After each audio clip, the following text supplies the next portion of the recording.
പറഞ്ഞതുപോലെ തന്നെ ചരിത്രം കുറിച്ചുകൊണ്ട് മൂന്നാം മോദി സർക്കാരിന്റെ ആദ്യത്തെ ബഡ്ജറ്റ് പ്രഖ്യാപിച്ചതോടെ വലിയ രീതിയിൽ കയ്യടി വന്നിരിക്കുകയാണ്. ചരിത്രപരമായ പ്രഖ്യാപനങ്ങളാണ് നിർമ്മലാ സീതാരാമൻ നടത്തിയിരിക്കുന്നത്. അതുപോലെ തന്നെ ജനപ്രിയ പ്രഖ്യാപനമാണ് ഈ ബഡ്ജറ്റ് അവതരണത്തോടുകൂടി നടന്നതെന്ന് തന്നെ പറയേണ്ടി വരും. യുവാക്കൾക്കുൾപ്പെടെ നിരവധി തൊഴിലവസരങ്ങൾ, തൊഴിൽ മേഖലയിലേക്ക് കൂടുതൽ അവസരങ്ങൾ എന്നിവ വലിയ ആശ്വാസമാവുകയാണ്. കസ്റ്റംസ് ഡ്യൂട്ടിയിൽ ധനമന്ത്രി നിർമ്മലാ സീതാരാമൻ ഇളവുകൾ പ്രഖ്യാപിച്ചതോടെ ക്യാൻസർ മരുന്നുകൾ, മൊബൈൽ ഫോൺ, മൊബൈൽ ചാർജർ എന്നിവയുടെ വിലയും കുറയും.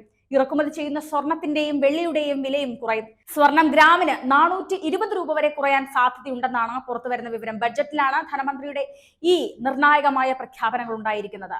വില കുറയുന്ന സാധനങ്ങൾ എന്തൊക്കെയാണെന്ന് നോക്കാം. സ്വർണം, വെള്ളി, ക്യാൻസറിനുള്ള 3 മരുന്നുകൾ, മൊബൈൽ ഫോൺ, ചാർജർ, മൊബൈൽ ഘടകങ്ങൾ, തുകൽ തുണി, എക്സ്റേ ട്യൂബുകൾ, 25 ധാതുക്കൾക്ക് എക്സൈസ് തീരുവ ഒഴിവാക്കിയതും അമോണിയം നൈട്രേറ്റിനുള്ള തീരുവ കുറച്ചതും വലിയ ആശ്വാസമായിട്ടുണ്ട്. മാത്രമല്ല മത്സ്യമേഖലയിലും നികുതി ഇളവുണ്ട്. വില കൂടുന്നവ ഏതാണെന്ന് നോക്കാം. PVC ഫ്ലെക്സ് ബാനറുകൾക്കും തീരുവ കൂട്ടിയിട്ടുണ്ട്. സോളാർ പാനലുകൾക്കും സെല്ലുകൾക്കും തീരുവ ഇളവ് നൽകിയിട്ടില്ല.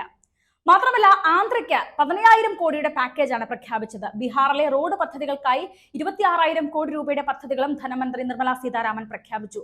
ബീഹാർ, അസം, ഹിമാചൽ പ്രദേശ്, ഉത്തരാഖണ്ഡ്, സിക്കിം സംസ്ഥാനങ്ങൾക്ക് പ്രളയ പ്രതിരോധ പദ്ധതികൾക്കും പുനരധിവാസത്തിനും സഹായം പ്രഖ്യാപിച്ചിട്ടുണ്ട്.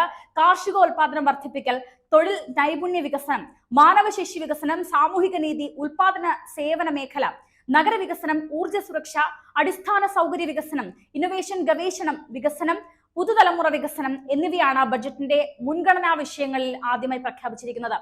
30 ലക്ഷത്തിൽ കൂടുതൽ ജനസംഖ്യയുള്ള 14 വൻ നഗരങ്ങളിൽ ഗതാഗത വികസന പദ്ധതികളും ബജറ്റിൽ പ്രഖ്യാപിച്ചിട്ടുണ്ട്.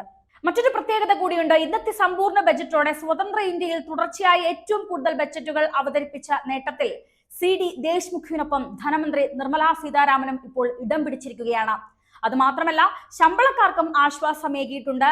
ആദായ നികുതി സ്റ്റാൻഡേർഡ് ഡിഡക്ഷൻ 50,000 ആയിരുന്നത് 75,000 ആക്കിയിട്ടുണ്ട്. പുതിയ സ്കീമിൽ ആദായ നികുതി സ്ലാബുകൾ പരിഷ്കരിച്ചു. 3 ലക്ഷം വരെ നികുതിയില്ല. എല്ലാ വിഭാഗം നിക്ഷേപകർക്കുമുള്ള ഏഞ്ചൽ ടാക്സ് നിർത്തലാക്കും. അതേസമയം പഴയ സ്കീമിലുള്ള നികുതിദായകർക്ക് ഇളവുകളില്ല. പെൻഷൻകാർക്കുള്ള കുടുംബ പെൻഷന്റെ നികുതി ഇളവ് 15,000 രൂപയിൽ നിന്ന് 25,000 രൂപയായി ഉയർത്തിയിട്ടുണ്ട്. കോർപ്പറേറ്റ് നികുതി 35% കുറച്ചു. വിദേശ കമ്പനികൾക്ക് ഇത് നേട്ടമാകും. സാമ്പത്തിക ഇതര ആസ്തികളുടെ ദീർഘകാല നേട്ടങ്ങൾക്കുള്ള നികുതി 12.5% ഉയർത്തിയിട്ടുണ്ട്. എന്നാൽ ഏറ്റവും വലിയ സുപ്രധാനമായ പ്രഖ്യാപനമായി പുതിയതായി ജോലിക്ക് കയറുന്ന എല്ലാ യുവാക്കൾക്കും 1 മാസത്തെ ശമ്പളം സർക്കാർ നൽകുമെന്നാണ് കേന്ദ്ര ധനമന്ത്രി നിർമ്മലാ സീതാരാമൻ പറഞ്ഞിരിക്കുന്നത്. പ്രോവിഡന്റ് ഫണ്ട് വിഹിതമായാണ് നൽകുന്നതെന്നാണ് കേന്ദ്ര ബജറ്റ് പ്രഖ്യാപനത്തിൽ മന്ത്രി പറഞ്ഞിരിക്കുന്നത്. സംഘടിത മേഖലയിൽ ജോലിക്ക് കയറുന്നവർക്ക് വേണ്ടിയുള്ളതാണ് ഈ സ്കീം. 210 ലക്ഷം യുവാക്കൾക്ക് ഇത് ഗുണകരമാകും.